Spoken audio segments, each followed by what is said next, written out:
Hi there. Today we're doing a 2009 to 2014 Ford F-150 4.6 with a 3-valve engine. This one, it had a little bit of a leak at the bottom of it, like kind of like in the center. So I decided to kind of check it out and figure what it was at the moment. I just want to verify it and everything else. I did touch the whatever it was leaking, and I just kind of smelled to it, and it did smell like antifreeze. So I said, well, let me just check it out and start looking, in there and between the pulleys and everything else. And sure enough, the water pump, the little whip hole, it was leaking a little bit. So I said, you know what? Let's just try to figure it out a little bit more. And I pressure tested a little bit, and sure enough, it was leaking from there. So let's get to it. Let's just repair this thing out. We'll pull it out and go for it. Here it goes. We're gonna start removing we're gonna remove this thing right here. All the snorkel intake, tubing, all of this stuff right here. I'm gonna try to make a way into it. Remove the fan. The fan is kind of hard to remove.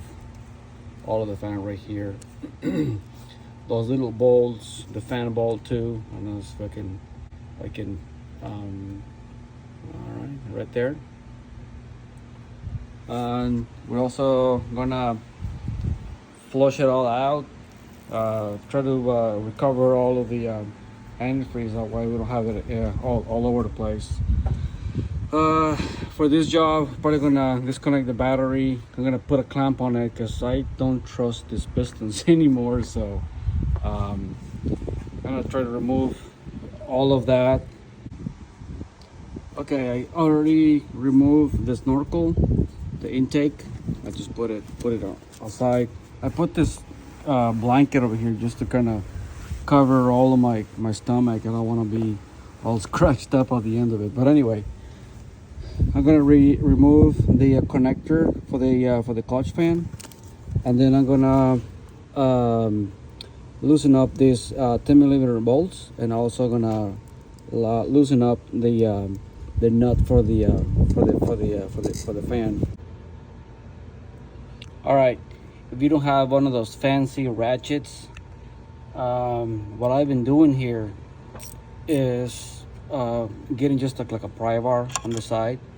Have something like this, and bring your ratcheting wrench on the other side, and just kind of put it in there. Just put it over here. Just let it lock, and there we go. Okay, and then just do it all of them like that. To me, that's kind of like the easiest way to do it.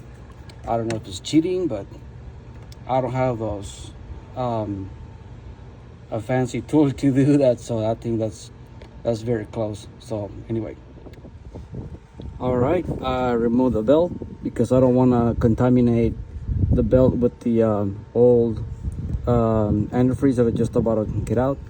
I remove the pulley, make sure that I remove it nice and easy. You can pry it out, but I wouldn't recommend to tap on it. I know that sounds kind of cool, but don't do it. You don't want to get it out of round. So here's the pump, and the bottom of it is all wet. So it is actually leaking from the whipping hole. So we're gonna get all of these guys out. All right, the water pump is out. Let me show you right quick. All right, the water pump is out. As you can see, I removed it from here. I pulled it out this way, and I cut out, so it's out of here. What we're gonna do here is just gonna clean this big old hole right here. Just gonna clean it up with the wire brush.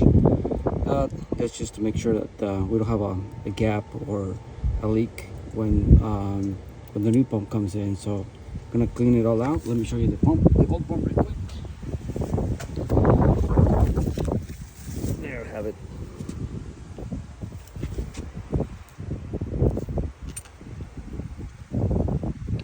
Alright, this is the original one. So I thought this truck is a 2009, so it's been here Ford, so it's never been replaced, and I'm gonna replace it with another Ford. So if you're one of those, I'm gonna soak the pumps a little bit just to make sure that it has some lubricity inside of it. So I soak mine a little bit. Make sure that it goes in there a little bit. All right, water pump is in. I used a 13mm socket, long socket with extension 3/8. Now I'm gonna take the protector cover for the threaded over here. Just trying to get this out, that way I can put the fan. So the fan, basically I just put it over here, I just rest it in there. Just be careful that you don't break the radiator with the edges of those fins. All right, I put all of them, and let me get this out. I'm gonna try to. All right, I put the pulley over here of the water pump. I finally removed it out. It was just a big old O-ring.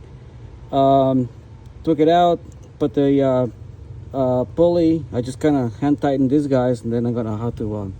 Once I put the fan, I'm just gonna kind of pry it, and I'm gonna give it the last little turn just to get it all super tight. I put the belt, brand new belt, and follow the routing and all of it. For my truck, he has it over here. I don't know if you can see it, but it's right there. So it was kind of easy for me to finalize the routing of the belt. Yeah, I'm just gonna put it on and just gonna try to reconnect everything, and I'm gonna put some of that the orange coolant. I'm gonna fire it up. Let's just not forget the radiator plug. Just soak it up with a little bit of coolant, just to put it back in there, and fill it up with some of the orange stuff, and fire it up. All right, I fired it up, and it's just waiting for the system to get all purged up. Yeah, so it's just gonna wait for it to all the bubbles to get out of it. I'm gonna dump the reservoir tank, and I'm just gonna tighten up all the clamps and everything else. So cool. I think we are done. I don't see any leaks or anything like it. So check it out on this side. I don't see anything in there, so pretty cool. Well, thank you very much for sticking with me. Water pump, also I did the thermostat, so thank you for sticking out with me. You have a chance to like and subscribe to the channel. I know I haven't been active very much, there's a lot of things going on, but thank you for sticking out with me. Water pump and thermostat replacement went pretty good. I didn't have any problems with anything. The only thing I wish I had was a pneumatic hammer, but hey, you know what? I don't have all the tools here. So, all right, well, thank you very much. Have a great day.